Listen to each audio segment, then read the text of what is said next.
पवित्र आत्मा का काम बोल सकते हैं, जो कि सुबह से लेकर जो भी वचन प्रिय लोगों के द्वारा बांटा जा रहा था, और आज की जो जो मनन के लिए जो मैंने सब्जेक्ट लिया है, वो दोनों में बहुत क्लोज कनेक्शन है।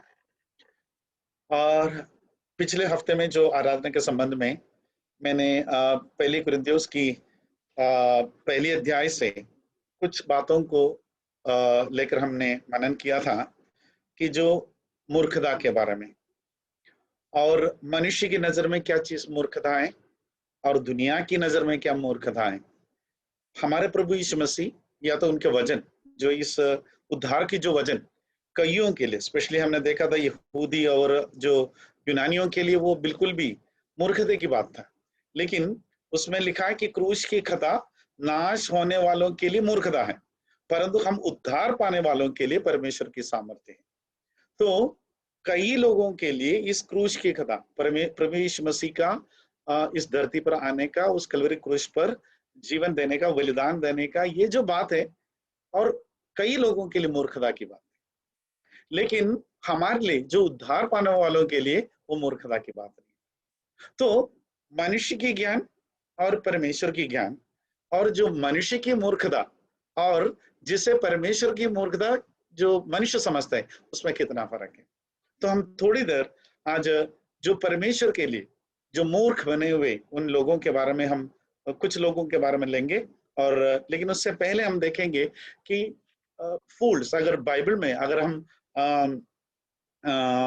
जो प्रोवर्ब्स में देखें, तो उधर मूर्खों के बारे में बहुत कुछ बात वचन लिखा, नीति वचन में। उनमें से कुछ बातों को हम देखेंगे।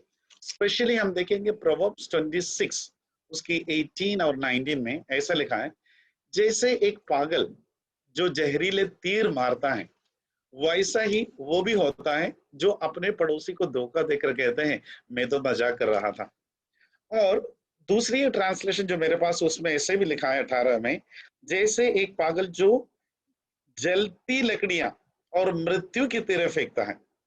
आप देखो, इतना खतरनाक काम करने के बाद भी, प्रोवर्ब्स चैप्टर 26 वर्स 18-19, उसमें इंग्लिश में भी लिखा है, like a mad man who throws fire bands, arrows and death. और उसके बाद बोले, आई वॉज ओनली जॉकिंग, मैं तो मजाक कर रहा था। आप सोचो, विश्वासी होने के बाद भी हम में से हर एक लोग कितने ऐसे समय पर बोला होगा, अरे मैं तो मजाक कर रहा था। ये मतलब हम हर एक, मतलब इंक्लूडिंग मी, हम लोग कुछ भी ऐसे काम करने के बाद, अगर किसी को कोई नुकसान हो जाता है, कोई व्यक्ति गिर जाता है, जैसे कोई बोलते हैं ना, बैठने के बाद, बैठने आ रहे तो कुर्सी हटा दिया, चलते वक्त बच्चों का हैबिट होता है कि पैर आगे करना, यानी कुछ भी नुकसान हो जाते हैं, नुकसान कराने के बाद में सिंपली हम बोलते हैं, आई वॉज ओनली जॉकिंग, मैं तो मजाक कर रहा था। सोचो कि मसीही जीवन में इवन ऐसे मजाक करने वालों के लिए भी मूर्खताई कहा जाता है, यानी मूर्ख ही कहा जाता है। यानी समझदारी के बिना जो भी हमारे सोच हो या कहना हो, यानी अपनी वर्ड्स हो या डीड्स हो, अगर सोच के बिना जो करते हैं, वो क्या होगा, यानी भले वो मजाक के लिए भी किया हो, लेकिन वो क्या हो गया, अगर वजन के हिसाब से देखा जाए तो वो फूड में ही गिना जाता है। इसलिए अभी ऐसे मजाक करने के पहले हमें सोचना चाहिए कि हम अगर ऐसे करने के बावजूद भी, ये शब्द कोई काम का नहीं है कि आई वॉज ओनली जॉकिंग, या तो मैं तो मजाक कर रहा था। क्योंकि परमेश्वर की नजर में वजन के हिसाब से देखा जाए तो हम तो वो मूर्ख ही बन गए। और हम देखेंगे उस जो नीति वचन में कुछ ऐसे आयतन दिया है कि मूर्खों का क्या कैरेक्टरिस्टिक्स है। दुनिया के मूर्खों के बारे में बात कर रहे हैं हम। पहला है उसकी जो 22वीं अध्याय, उसकी 15वें आयत में ऐसा लिखा है, foolishness is bound up in the heart of a child.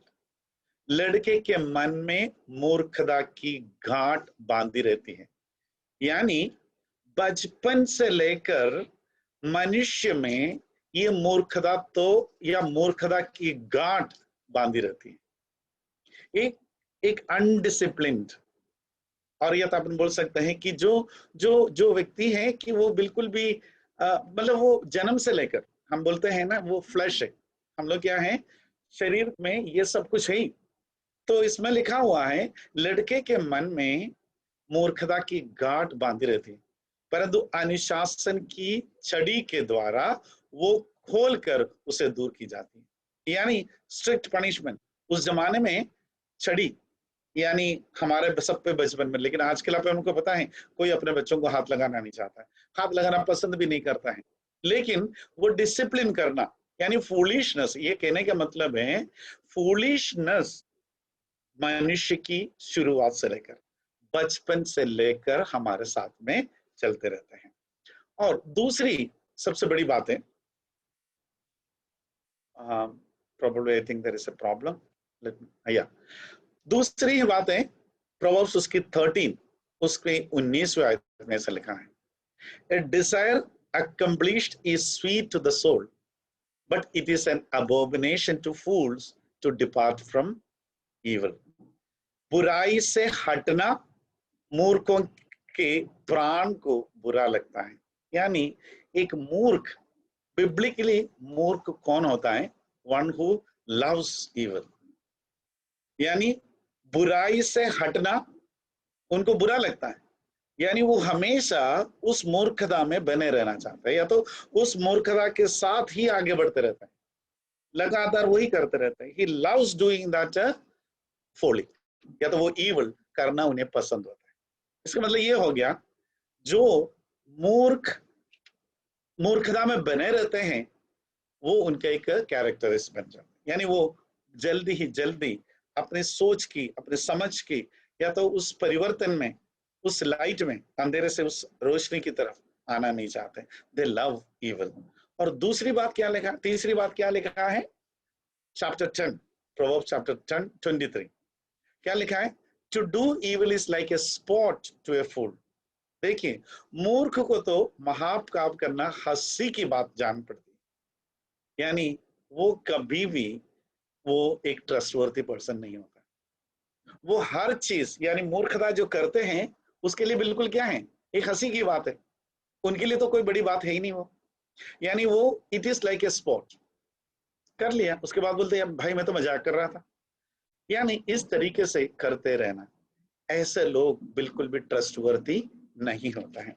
और प्रोवर्ब्स 14 और 6 उसमें लिखा है, क्या लिखा? टट्टे करने वाला, ये scoffer seeks wisdom and does not find it, यानी he looks for wisdom in wrong places.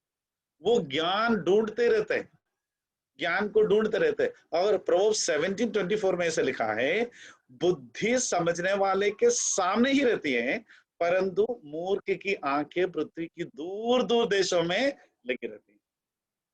समझने की चीज, बुद्धि सामने होता है, लेकिन वो ढूंढते रहता है कि बुद्धि कहाँ मिलेगा, और ज्ञान वाले लोग कहाँ मिलेगा, ज्ञान मुझे कैसे प्राप्त करेंगे, ज्ञान मुझे कहाँ से मिलेंगे? इधर जाने से, उनसे मिलने से, इस व्यक्ति से मिलने से, और इनकी किताबें पढ़ने से, या इनकी वीडियो देखने से, यानी हमें बुद्धि मिलता है। यानी ये भी एक फूल है, क्या है?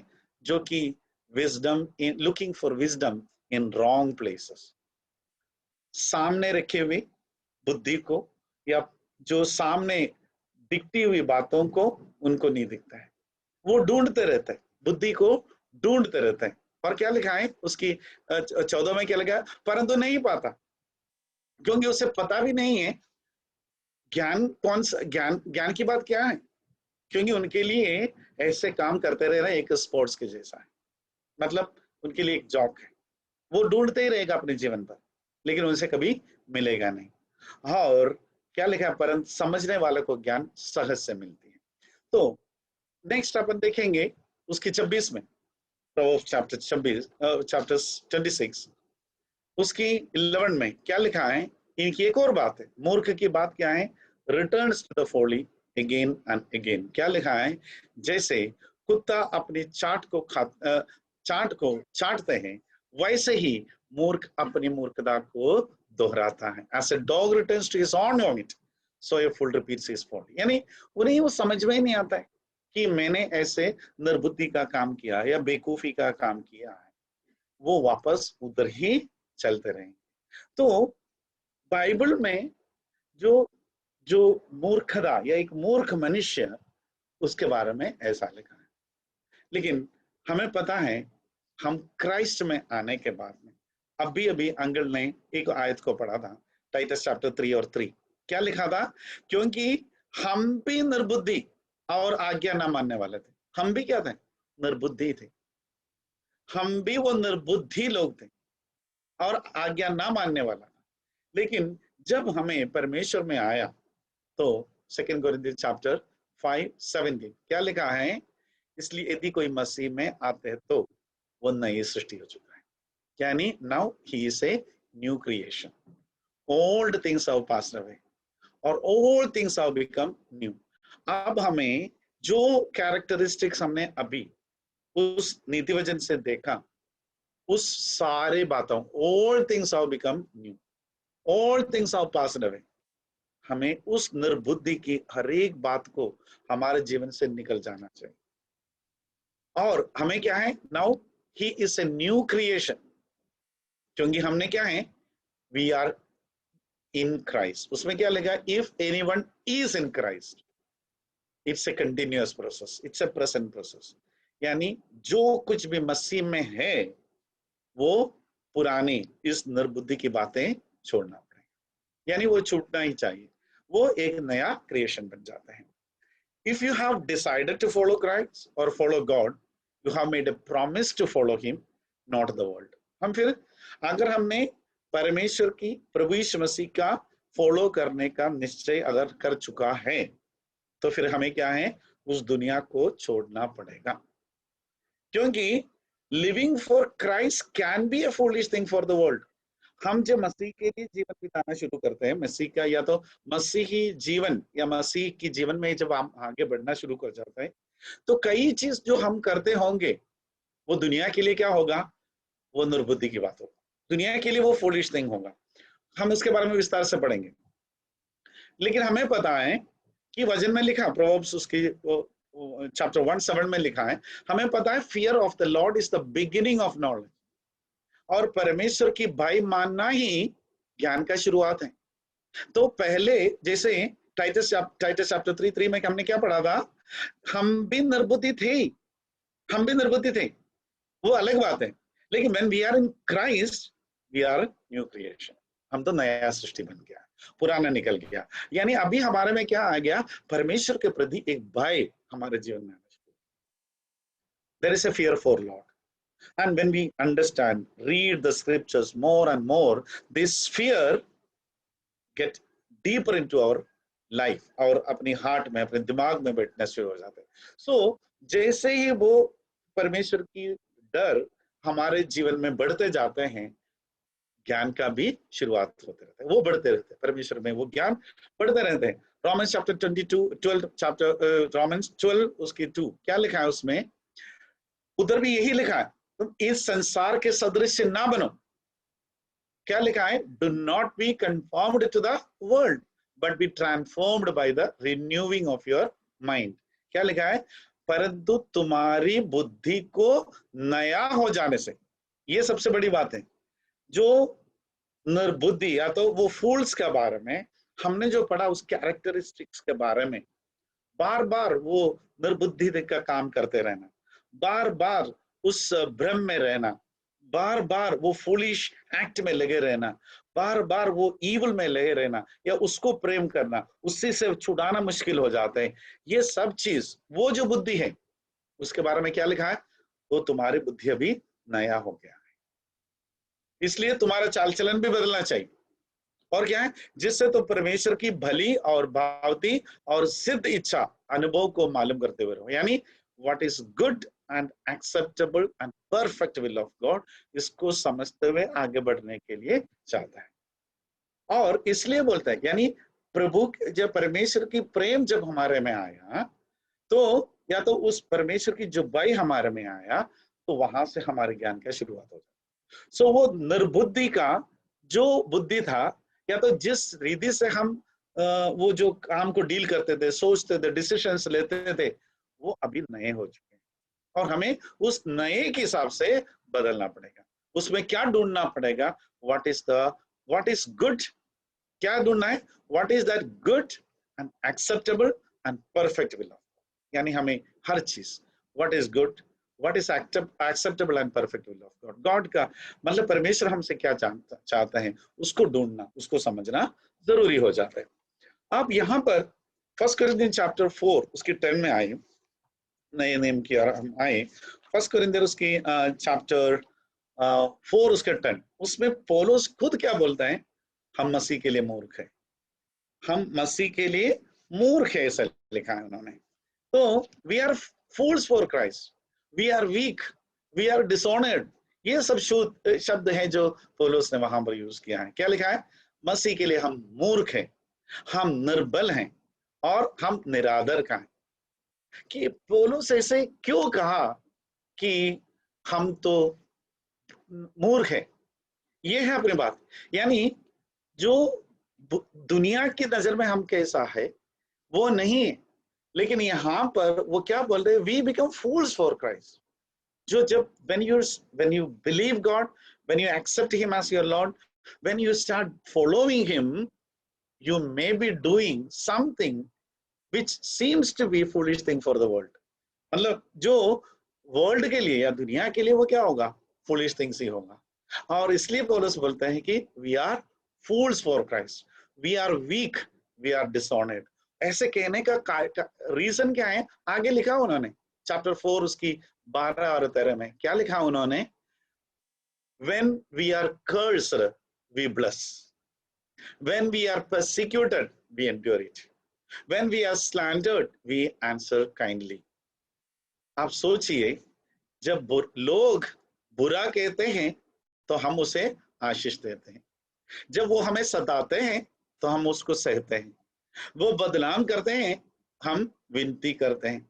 आप सोचो मसीही लोगों के जीवन के बारे में, और वो कैसे, how we become fools for Christ, how we become fool for the world. मतलब वर्ल्ड के लिए हम क्या हैं?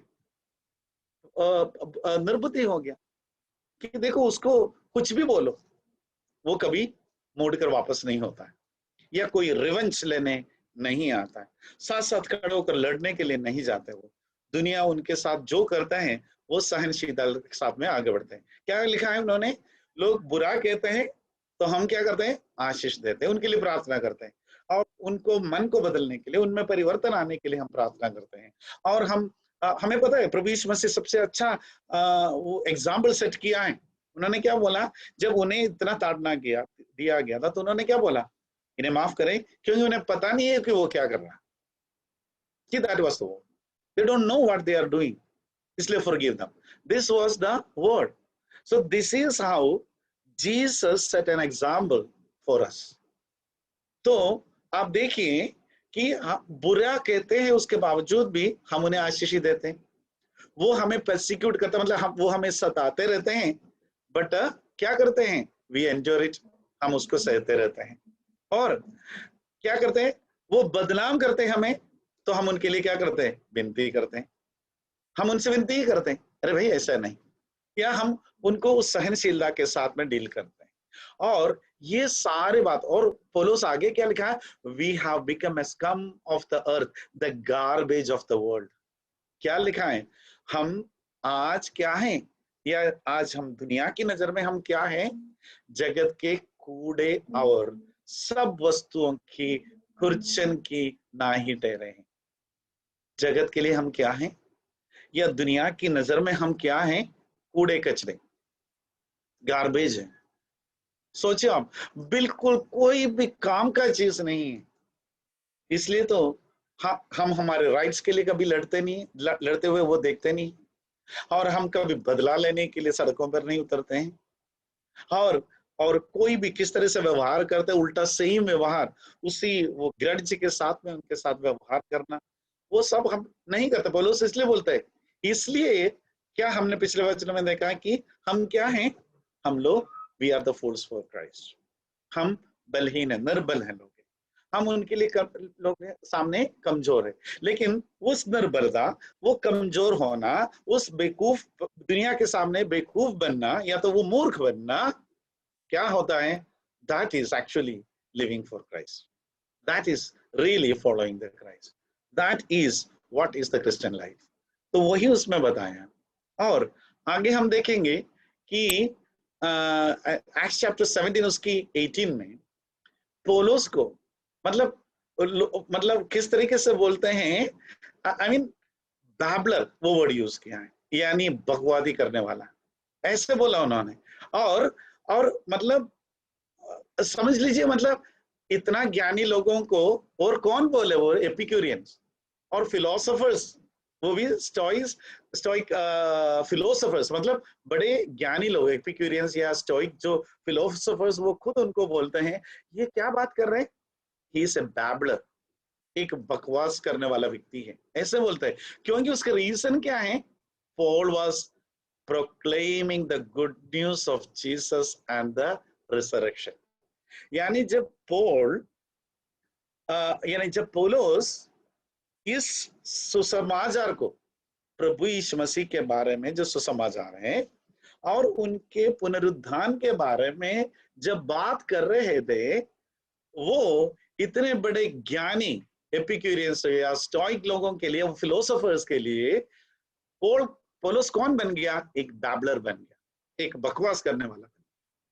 यानी कौन सी चीज को बकवास बोल रहे? वो बैबलर बोल रहे हैं कि पॉल वाज, यानी पर में इस गुड न्यूज को बोलने वाले, यानी प्रभु यीशु मसीह के पुनरुत्थान के बारे में, उद्धार के बारे में बात जब करना शुरू हुआ, तो वो क्या, लोग उन्हें क्या बोलना शुरू हो गया? बैबलर बनना शुरू हो गया। और उसी एक्ट्स में हम देख सकते हैं, और उसकी 26 में हम जाए तो वहां पर आप देख सकते हैं कि वो मतलब फेस्टस क्या बोल रहे हैं उनको? You are insane Paul, your great learning is driving you to madness. क्या लिखा है? हे पौलुस, तू पागल है, बहुत विज्ञान जो तुम्हें, बहुत ज्ञान जो मिला है, वो ज्ञान तुम्हें क्या बना दिया है? पागल बना दिया है।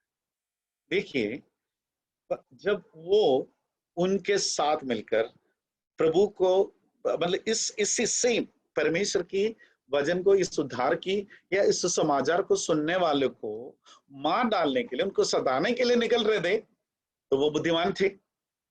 जब उन्होंने उसी पर प्रभु यीशु मसीह को देखा, पहचाना, और उन्होंने उनको अपना उद्धारकर्ता माना, और उसी प्रभु यीशु मसीह का उस उद्धार की वचन को, उस समाचार को सुनाना शुरू हो गया, तो उन लोगों के लिए वो कौन हो गया? पागल हो गया। You are insane. क्या बोल रहे हैं? Your learning, your great learning is driving you to madness. तुम्हें क्या करते? तुम्हारा ज्ञान अभी क्या है? तुम्हें पागल बना दिया है। You became a babbler, you became insane.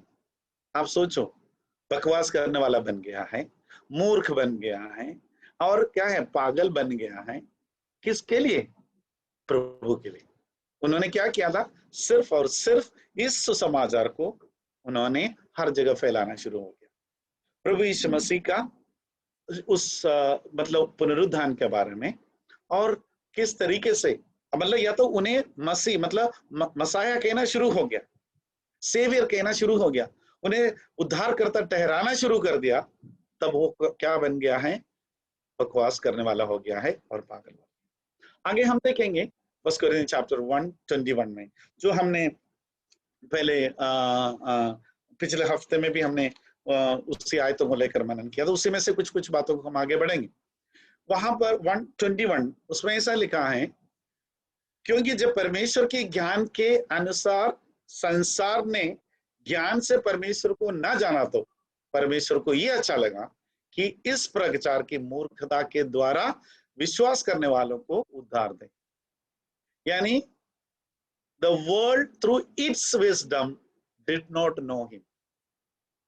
दुनिया अपनी बुद्धि से परमेश्वर को पहचान नहीं पाया, क्योंकि हमने पिछले हफ्ते बात किया था कि यूनानी के लिए या यहूदी के लिए ऐसा कोई उद्धारकर्ता नहीं हो सकता, जो जैसे हम अभी सुन रहे थे, इतनी कहां पर उनकी जन्म हुआ, कैसे परिवार में जन्म हुआ, और कैसे पेशा उन्होंने अपने जीवन में अपनाया, एक कारपेंटर।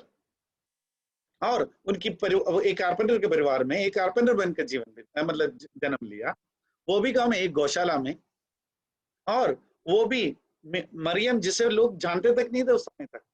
इतना एक लोग, उन्होंने सब क्या सोचा था, यहूदा मतलब इज़राइल के राजा बनने वाला एक राजा के महल में ही जन्म होगा।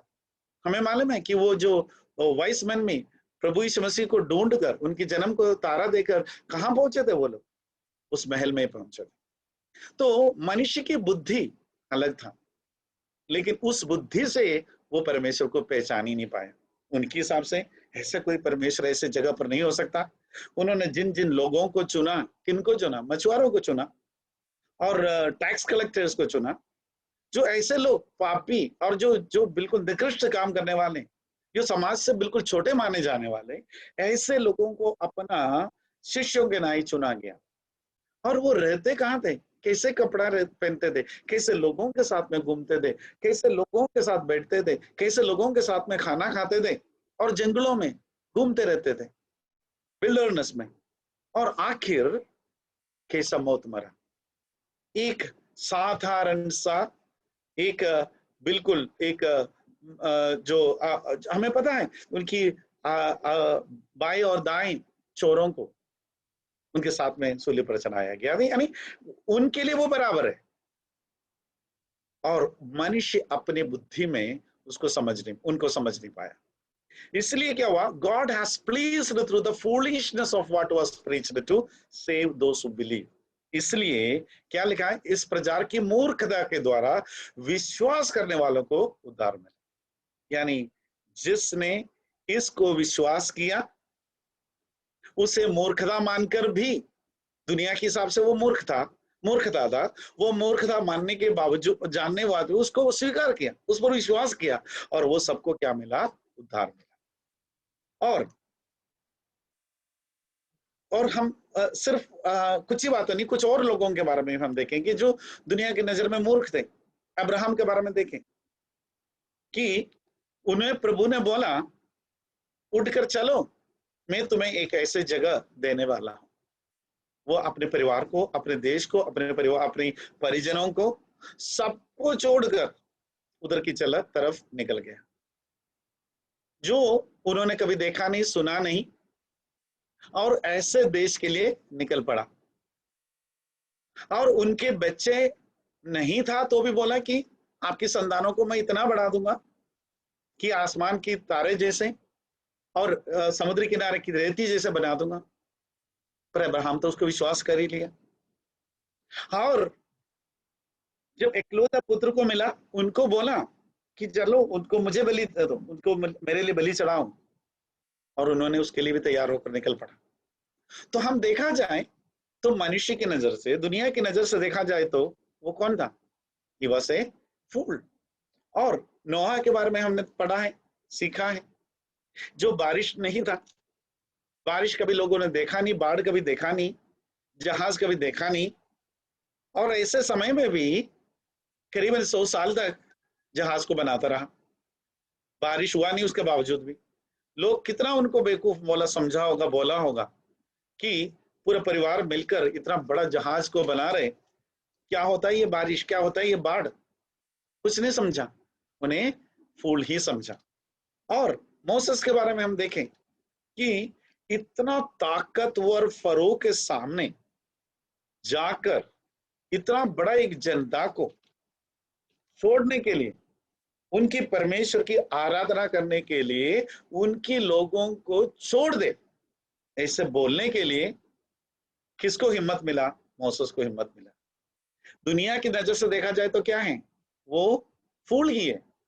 इतना एक ताकतवर और राजा के सामने जाकर इतने नंबर, आपको मालूम है द नंबर, उस समय जो इस्राएली लोग वहां पर स्लेव्स थे, they were the slaves, and the number we know that, and such a huge number of slaves, he was asking them to liberate them, उनको लिबर्टी देने के बारे में, उनको स्वतंत्रता देने के बारे में, उस बंधन से छुड़ाने के बारे में बात करने जा रहे, किससे, इतना बड़ा ताकतवर एक राजा से, और उनके पास कोई सेना नहीं है, कोई ताकत नहीं, कुछ भी नहीं, बस परमेश्वर ने कहा, वो उस पर विश्वास किया और चला और गया। तो दुनिया की नजर में वो मूर्ख ही था। और मेरी के बारे में देखें, मेरी भी कैसे थे कि एक कन्या गर्भवती होंगे और उनसे जो जो बेटे का जन्म होगा, जो पुत्र का जन्म होगा, वो इस संसार को पाप से छुड़ाने वाला या उद्धार देने वाला होगा। उन्होंने जरूर एक प्रश्न पूछा कि मैं शादीशुदा नहीं हूं, एक ऐसा संभव है? और स्वर्गदूत ने बोला, परमेश्वर के लिए कुछ भी चीज असंभव नहीं है। बस एक ही वर्ड पूछा उन्होंने, पर दुनिया की नजर में वो बेवकूफी होगा, लेकिन उन्होंने और जोसेफ ने उसको विश्वास किया, और परमेश्वर ने जो बोला उस आज्ञा को माना, उसको जन्म दिया उस बच्चे को, उसका नाम वही रखा जो प्रभु ने बोला, यानी उन्हें जो आज्ञा दिया गया। तो दुनिया की नजर में वो फूल हो सकता है। और पीटर और सॉरी और शीलास, सॉरी, वो लोग क्या कर रहे थे, मतलब जब प्रिजन में थे उस समय क्या कर रहे थे वो लोग? सिंगिंग एंड, मतलब उन्हें पता है कि कल सुबह उनका जो दंड होने वाला है और उनके साथ में क्या होने वाला है, लेकिन क्या कर रहे हैं वो? वहां पर गाना गा रहे हैं, सॉरी पोल, सॉरी पीटर नहीं, पोल। और वो लोग वहां पर क्या कर रहे? गाना गा रहे, प्रार्थना कर रहे जोर से। और उसके बाद क्या हुआ? और उनके बाद में उन्होंने जो भूकंप आ जाते हैं, सब कुछ अलग हो जाते हैं, उसके बावजूद भी वो वहां से भाग नहीं जाते। देखा जाए तो क्या हो जाते हैं? मनुष्य की नजर में वो तो बेवकूफी है। और कल उनके साथ में इतना बड़ा सजा होने वाला है कुछ, और उन दिनों में किस तरीके से अपोस्टल्स की मृत्यु, मतलब उनको कैसे सताए जाते, कैसे उनकी मौत की सजा दिया जाता है, उस समय में अंदर है। और उन्हें पता है कि कल क्या होने वाला है, उनके साथ में मृत्यु की सजा ही मिलने वाला है। लेकिन वो गाना गा रहे थे, प्रार्थना कर रहे थे, और अर्थ को क्या आता है, सब कुछ टूटते हैं, उसके बावजूद भी, प्रिजन खुले होने के बावजूद भी वो भाग नहीं जाते हैं। तो मनुष्य की नजर में क्या है, वो बेवकूफी था। और लास्ट में सबसे बड़ी बात जो क्राइस्ट के बारे में हमने देखा, जिसके बारे में अभी हमने कुरिन्थियों की पत्री में पौलुस के द्वारा लिखा हुआ बात क्या था, कि मनुष्य की नजर में उस क्रूस में जो कुछ भी हुआ वो क्या था? फूलिशनेस था, और मनुष्य की नजर में। लेकिन हमारे लिए क्या था? वो उद्धार की बात था। और हमने अभी देखा वो प्रभु यीशु मसीह सिर्फ एक मूर्ख ही नहीं, श्रापित भी बना। उसके बाद सुबह भी हमने लिंसन ब्रदर से सुन रहा था, ये सब कुछ हुआ, सब ये दुनिया की नजर में हो रहे फूलिश भी, लेकिन प्रभु की नजर में या तो परमेश्वर की नजर में वो नहीं। हम भी देखा जाए तो आज की जो क्रिश्चियन लोग है, बिलीवर्स है, वो भी क्या है? प्रभु की नजर, सॉरी, दुनिया की नजर में देखा जाए तो वो क्या है? बेवकूफ ही है, वो मूर्ख ही है। क्योंकि सुबह सुबह संडे के दिन उठते हैं, चर्च के लिए रेडी हो जाते हैं और चर्च जाते हैं, वहां के लोगों से मिलते हैं, आराधना करने में जुड़े रहते हैं, जबकि वो सबको लेकर फैमिली पिकनिक जा सकते हैं, फ्रेंड्स के साथ में पिकनिक जा सकते हैं। बाकी लोग तो ऐसे ही संडे बताते हैं। संडे मीन्स बाकी दुनिया के लिए क्या है? एक एंजॉयमेंट का दिन, शॉपिंग का दिन, पिकनिक का दिन, फ्री रहने का दिन। लेकिन हम मसीह लोग क्या करते हैं? वी आर क्या करते हैं? सुबह सुबह उठते हैं, तैयार होते हैं, चर्च में जाते हैं और आराधना में लगे रहते हैं। और सेम होता है न्यू ईयर की ईव में, क्या करते हैं हम लोग? बाकी पूरी दुनिया कहां पर जाते हैं? और उस नए साल का वेलकम करने के लिए दूर दूर विदेश में जाते हैं। कई लोग पब में जाते हैं, कई लोग क्लब्स में जाते हैं, कई लोग पार्टी में लगे रहते हैं, कई फैमिली इकट्ठा हो जाते हैं, और उनका एंजॉय करने की तरीका अलग होता है। लेकिन हम लोग दुनिया की नजर में फूल हैं। हम लोग क्या करते हैं? चर्च में इकट्ठा होता है। पूरे साल में प्रभु ने हमें जैसे चलाया, संभाला, उसके लिए हम लोग क्या करते हैं? धन्यवाद देते हैं। नए साल के लिए प्रार्थना करते हैं, एक दूसरे को, मतलब मसीही लोगों को मिलना अच्छा लगता है, मसीही लोगों के साथ में रहना, टाइम बिताना अच्छा लगता है। तो दुनिया की नजर में हम भी तो फूल हैं। और क्या है, हम जैसे पहले बोला, पतरुस ने जो बोला, उसे पौलुस ने जैसे बोला कि क्या है कि हम किसी तरह की बदला नहीं लेते हैं, वो सदाते हैं और वो कुछ भी करते हैं, हम उनके लिए प्रार्थना ही करते हैं, उनके लिए आशीष ही देते हैं, उनके लिए प्रभु से प्रार्थना करते हैं कि उनको बदलो, उनकी सोच को बदलो, उनके मन में आप काम करो, ऐसा बोलते हैं। वो रिवेंज की फील हमारे जीवन में नहीं है। और फिर क्या है, we praise God for everything even if we lose our dear ones. हमारे परिजन, हमारे प्रियजन, उनकी मृत्यु होने के बावजूद भी हम लोग जैसे दुनिया के लोग दुखी होते उतने दुखी नहीं होते। हम उधर भी बोलते हैं कि परमेश्वर के धन्यवाद हो, वो आपके साथ है और हम वापस मिलने वाला। तो ये से जब बोलेंगे तो दुनिया के लोग क्या सोचेंगे, यार ये कैसे, अपने माता पिता, अपने बच्चों का मृत्यु हुआ है, वो यहाँ पर अभी भी बोल रहे हैं praise God, he is with you और she is with you and we will see again, we will meet again. वो जो वर्ड है वो दुनिया के लिए क्या होगा, एक फूलिशनेस, मूर्खता की बात ही होगा, लेकिन हमारे लिए क्या है, वही विश्वास है, वही हमने सीखा है, वही वचन हमें सिखाता है। और दूसरे क्या है, नॉट एक्सेप्टिंग द ब्राइब्स या नॉट अर्निंग इन अनस्क्रिप्चरल वेज, कोई भी तरीके से, कोई जो स्क्रिप्चरल नहीं है उस तरीके से पैसा इकट्ठा करना, धन उसके लिए संपत्ति इकट्ठा करना, किसी को भी धोखाधड़ी करके पैसा कमाना, किसी से भी ब्राइब लेना, काम कराने के लिए कमीशन लेना, ये सब चीजें हमारे जीवन में नहीं है। तो लोगों के लिए क्या बोलेगा, जैसे मैंने बोला कुछ दिन पहले भी बोला, जैसे कि टैक्स की चोरी के लिए कई लोग कितनी तरीका आपको बताता है, हम तो उसको लेते ही नहीं, हम अगर जो भी पैसा टैक्स में वो देते ही है। तो हम तो दुनिया के लिए फूल सी बने, लेकिन वही मसीही जीवन है। और दूसरा सबसे बड़ी बात है क्या है, हमारे को दुनिया की नजर में हम फूलिश क्या है, we are believing the dead Jesus and we believe that he will come back and take us with him.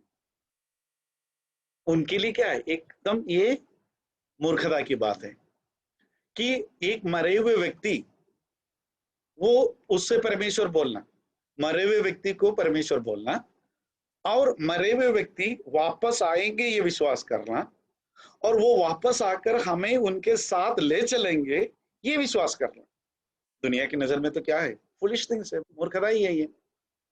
मतलब believing in a dead Christ and believing that he will come back and believing that he will take us with us, he will take us with him, और वो विश्वास करना कि वो हमारे लिए एक निवास स्थान को तैयार कर रहे हैं और हम उनके साथ यानी परमेश्वर के साथ अनंत जीवन तक मतलब उनके साथ में जीवन बिताने वाला है। हम ये विश्वास करते हैं हम परमेश्वर का संतान है, हम ये विश्वास के साथ में, उस अधिकार के साथ में आगे बढ़ते हैं कि हम उन्हें अब्बा पिता यानी हमें अपना पिता डैड ऐसे बोल सकते हैं, वो अधिकार हमें मिला है। और स्वर्ग की हर एक उस गुणों से हमें भरपूर करते हैं, ऐसे विश्वास करते हुए आगे बढ़ते रहते हैं। तो ये सभी चीजों को देखा जाए तो दुनिया की नजर में हम क्या हैं, फूल ही है, दुनिया की नजर में हम मूर्ख ही है, क्योंकि ऐसे कोई मतलब जो मसीह को नहीं जानता है या उस वचन को नहीं समझा है, जो उन्हें अच्छे दिल से अपना उद्धारकर्ता नहीं मानता है, उनके लिए ये सारी चीजें मूर्खता ही है। सो फर्स्ट कोरिन्थियंस चैप्टर 1:18 उसमें क्या लिखा है, for the message of the cross is foolishness, जो मैंने शुरू में वही पढ़ा था। क्या लिखा है उसमें कि क्योंकि क्रूस की कदा नाश होने वालों के निकट मूर्खता है।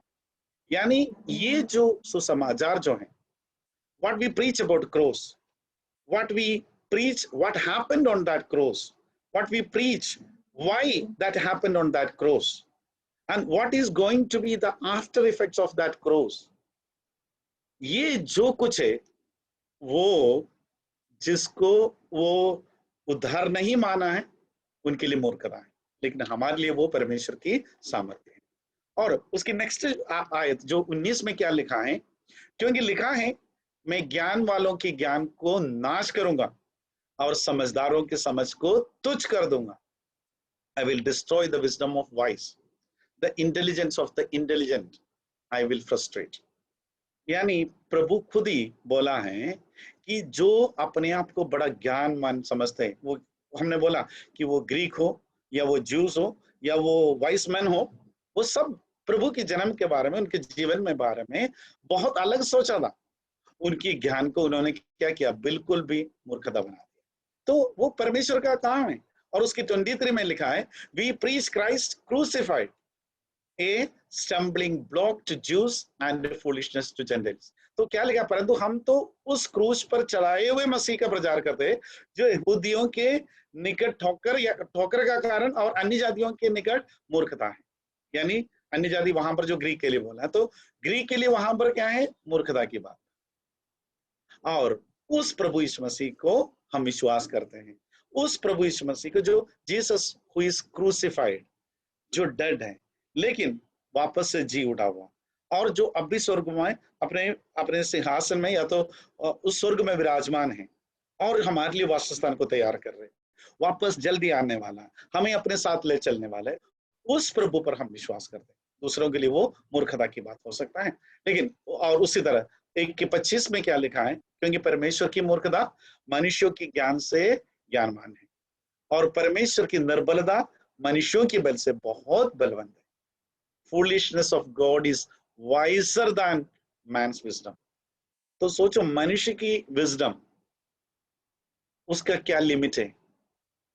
Wisest of wise is also क्या होगा, परमेश्वर की मूर्खता के कंपैरिजन नहीं है।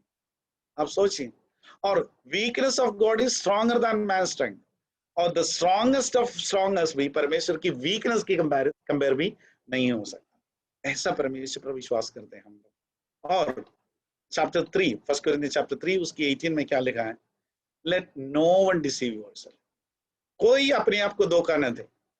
यदि तुम में से कोई ये इस संसार में अपने आप को ज्ञानी समझे, तो मूर्ख बनने की मूर्ख बने की ज्ञानी हो जाए। हमें क्या बनना है, we have to become fool.